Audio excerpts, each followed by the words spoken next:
শীতে কাঁপতে কাঁপতে এক লোক দোকানে গিয়ে দোকানদার বল্টুকে বলল, এই পিচ্ছি, জলদি করে গরম গরম এক কাপ চা দে।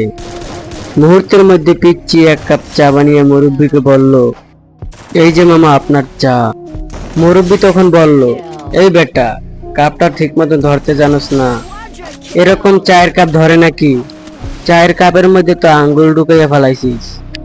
সরি মামা, আঙ্গুলে ব্যথা পেয়েছি তো, তাই ডাক্তারে বলল গরম সেক দিতে। এটি শুনে লোকটি রেগে গিয়ে বলল, হালার পুত, আঙ্গুল গোয়ার মধ্যে দিয়ে রাখ, সব থেকে বেশি সেক পাবি।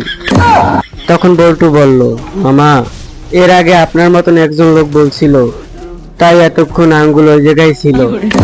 আপনার অর্ডার পাইয়েই তো আঙ্গুলটা বের করলাম।